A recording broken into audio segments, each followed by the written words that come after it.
சமூக சொந்தங்களுக்கு வணக்கம். மீண்டும் மற்றொரு காணொலியில் உங்களை சந்திக்கின்றேன். இந்த காணொலியில் நாங்கள் பார்க்க இருக்கின்ற விடயம், விடுவிக்கப்பட்ட பணைய கைதிகளின் நிலையை பார்த்து கொந்தளிக்கும் இஸ்ரேல், ஒன்று கூடி ஈரான், ஹமாஸ், அடுத்த கட்ட நகர்வில் சர்வதேசம், மீண்டும் நாள் குறித்த ட்ரம்ப், அதிகரிக்கும் பதற்றம், மீண்டும் சூடுபிடிக்கும் நிலைமை, ரஷ்யாவின் விமான தளத்தை அளித்த உக்ரைன், ட்ரோன் ஏவுதலில் ரஷ்யாவிற்கு ஏற்பட்ட சிக்கல், உணவு தண்ணீரை சேமிக்க அறிவுறுத்தல், ரஷ்யாவிற்கு எதிராக 3 ஐரோப்பிய நாடுகள் அதிரடி.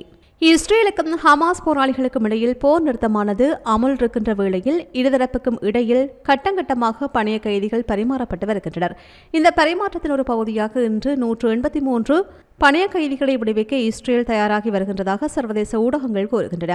இந்த 183 பணைய கைதிகளுக்கு பதிலாக 3 இஸ்ரேலின் கைதிகள் விடுவிக்கப்பட்டுள்ளார்கள். குறித்த ஒப்பந்தத்தின்படி ஹமாஸ் போராளிகளால் விடுவிக்கப்பட்ட கைதிகளின் நிலை மனித குலத்திற்கு எதிரான குற்றம் என்று இஸ்ரேல் ஜனாதிபதி ஹெர்ஷாக் தெரிவித்துள்ளார். 3 இஸ்ரேலிய கைதிகளின் விடுதலை குறித்து இஸ்ரேலிய ஜனாதிபதி ஒரு அறிக்கையை வெளியிட்டுள்ளார். அவர்கள் உணவில்லாமல் மிகவும் மெலிந்தவர்களாக காணப்படுவதாக குறிப்பிட்டுள்ளார். ஹமாஸ் போராளிகளின் மனித குலத்திற்கு எதிரான குற்றம் இப்படித்தான் தெரிகின்றது என்று அவர் சமூக வலைதளத்தில் பதிவிட்டுள்ளார். இதுகுறித்து அவர் மேலும் தெரிவிக்கையில், 491 நாட்கள் ஹமாஸின் நரகத்திற்கு பிறகு பட்டினியால் மெலிந்து வேதனையுடன் சுரண்டப்பட்டு திரும்பி வருகின்ற பணைய கைதிகள் உயிருடன் தங்கள் அன்புக்குரியவர்களை கரங்களுக்கு திருப்பி அனுப்பப்படுகின்றார்கள் என்பதில் நாங்கள் ஆறுதல் அடைகின்றோம் என்று கூறுகின்றார். இதனைத் தொடர்ந்து 3 இஸ்ரேலிய கைதிகளை விடுவித்த பிறகு ஹமாஸ் ஒரு நீண்ட அறிக்கையை வெளியிட்டுள்ளது. அதொடர்பிலான முக்கிய விடயங்களை நோக்கினால், போர் நிறுத்த ஒப்பந்தத்தின் கட்டமைப்பின்படி இஸ்ரேல் ஆக்கிரமிப்பு சிறைகளில் உள்ள நமது வீரமிக்க கைதிகளின் புதிய தொகுதியை விடுவிப்பதற்கு ஈடாக காசாவில் உள்ள ஹசாம் படைப்பிரிவுகள் இன்று தங்கள் வசம் இருந்த எதிரிகளின் பல கைதிகளை விடுவித்துள்ளன. எதிர்ப்பானது உச்சத்தில் இருப்பதனால் மீண்டும் சுதந்திரம் மற்றும் சுயநிர்ணய உரிமைக்கு நெருக்கமாக எங்களால் போராட முடிகின்றது என்று கூறப்பட்டுள்ளது. அதேவேளை தமது பலஸ்தீன் மக்கள் ஆக்கிரமிப்புக்கு எதிராக அணி திரள்வதோடு ட்ரம்பின் காசா மக்களுக்கு எதிரான இடப்பெயர்வு மற்றும் ஆக்கிரமிப்பு திட்டங்களை நிராகரிப்பதையும் அவற்றை தடுக்கும் உறுதியான மனநிலையையும் தொடர்ந்து போராடுவதற்கான உறுதியையும் பலப்படுத்துகிறது.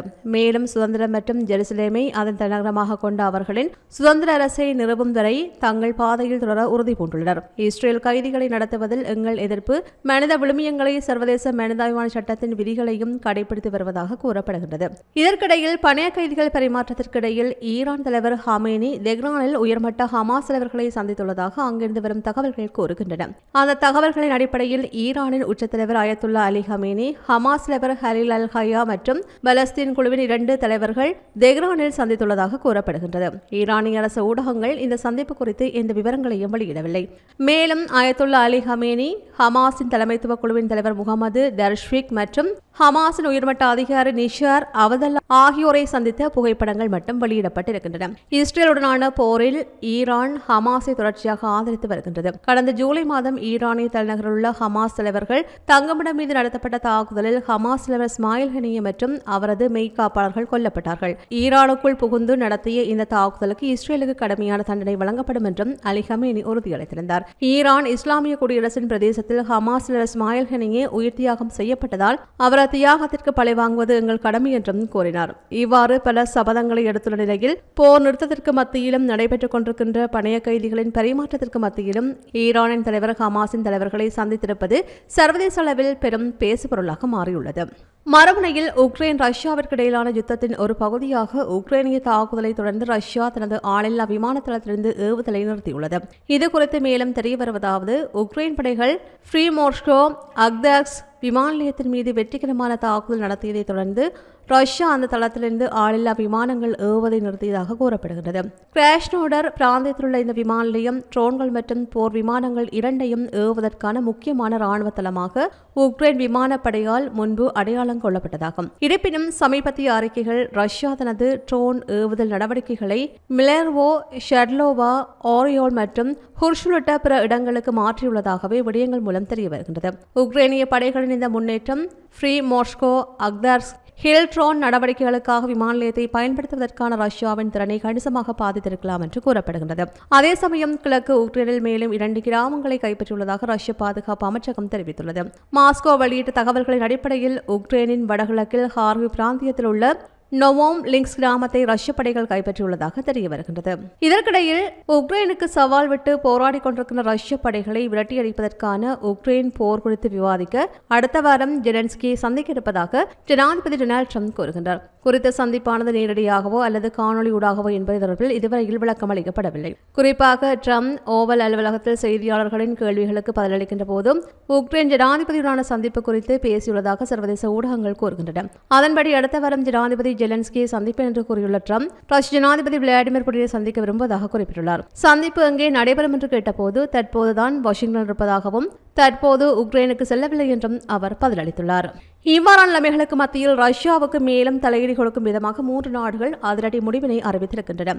ரஷ்யாவுடன் 30 ஆண்டுகளுக்கு மேலாக மின்சாரம் வாங்கி வந்த 3 ஐரோப்பிய நாடுகள் ஒரேயடியாக உறவை துண்டித்து குறித்த ஒப்பந்தத்தில் இருந்து வெளியேறியிருக்கின்றது. அதன்படி எஸ்தோனியா, லாத்வியா மற்றும் லிதுவேனியா ஆகிய பால்டிக் நாடுகளை தற்போது ரஷ்யாவை புறக்கணித்து ஐரோப்பிய ஒன்றியத்திடமிருந்து மின்சாரம் வாங்க முடிவு செய்துள்ளது. இந்த சம்பவத்தை தொடர்ந்து 2 நாள் செயல்முறையானது சனிக்கிழமை காலை ஆரம்பித்திருக்கின்றது. இதனால் குடியிருப்பாளர்கள் தங்கள் அலைபேசியில் உள்ள சாதனங்களை சார்ஜ் செய்து கொள்ளவும், உணவு மற்றும் தண்ணீரை சேமித்து வைக்கவும், கடுமையான வானிலை முன்னறிவிக்கப்பட்டால் தயாராக இருக்கவும் அறிவுறுத்தப்பட்டுள்ளார்கள். நாளை தினம் லிதுவேனியாவின் தலைவர்கள் நடக்கின்ற ஒரு வரலாற்று முக்கியத்துவம் வாய்ந்த விழாவில் இந்த மாற்றம் அமலுக்கு வரும் என்று எதிர்பார்க்கப்படுகின்றது.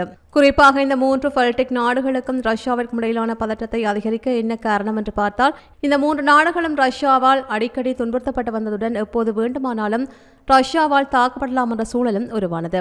இந்நிலையில் கடந்த 18 மாதங்களில் பால்டிக் கடலுக்கடியில் இயங்குகின்ற குறைந்தது 11 கேபிள்கள் சேதமடைந்திருக்கின்றன. இந்த விவகாரத்தில் நேட்டோ ரஷ்யாவை குற்றம் சாட்டவில்லை. ஆனால் பால்டிக் சென்ட்ரி என்ற பெயரில் ஒரு புதிய ரோந்து பணியை அந்த பகுதியில் தொடங்குவதன் மூலம் பதிலளித்துள்ளமை குறிப்பிடத்தக்கது. அடுத்து ஒரு நாடு மறைமுகமாக போருக்கு தயாராகி வருவதாக சர்வதேச ஊடகங்கள் கூறுகின்றன. அந்த வகையில் ஜெர்மனி போருக்கு தயாராகுவதாகவும் அங்குள்ள பொதுமக்கள் போர் வீரர்களாக தயார்படுத்தி வருவதாகவும் தகவல்கள் வெளியாகியுள்ளன. ஜெர்மனி 1949 கிழக்கு மேற்கென்று 2ஆக பிரிந்த போது அதனிடம் போதுமான ராணுவ வீரர்கள் இருந்தார்கள். ஆனால் 1990 கிழக்கு மேற்கு இணைந்து ஒரே ஜெர்மனியின் பின் ராணுவத்தின் தேவை பெரிய அளவில் இல்லை என்று கருதப்பட்டதால் ராணுவத்திற்கு முக்கியத்துவம் கொடுக்கப்படவில்லை. இந்நிலையில் நேற்று வரை அலுவலகங்கள் பணியாற்றி வந்த பொதுமக்கள் பலர் இன்று ராணுவத்தில் ஆயுத பயிற்சி எடுத்துக் கொண்டிருப்பதாக கூறப்படுகின்றது. அதற்கு ஒரே காரணம் உக்ரைனை ரஷ்யா ஊடுருவியதான் என்று கூறப்படுகின்றது. ரஷ்யா உக்ரைன் போரை பார்த்து திடீரென்று போர் எனும் நிலை உருவானால் அதை எதிர்கொள்ள தயாராக இருக்க வேண்டும் என்ற எண்ணம் ஜெர்மனிக்கு வந்துவிட்டதாகவே கூறப்படுகின்றது. இது போன்ற பல செய்திகளை தெரிந்து கொள்ள நம்முடைய சமூக மீடியா யூடியூப் சேனலை சப்ஸ்கிரைப் செய்து அருகிலுள்ள பெல் பட்டனை கிளிக் செய்யுங்கள். மேலும் செய்திகளை உடனுக்குடன் தெரிந்து கொள்ள சமூகமீடியா.com என்ற இணையதளத்தின் வாயிலாக எங்களுடன் இணைந்திருங்கள்.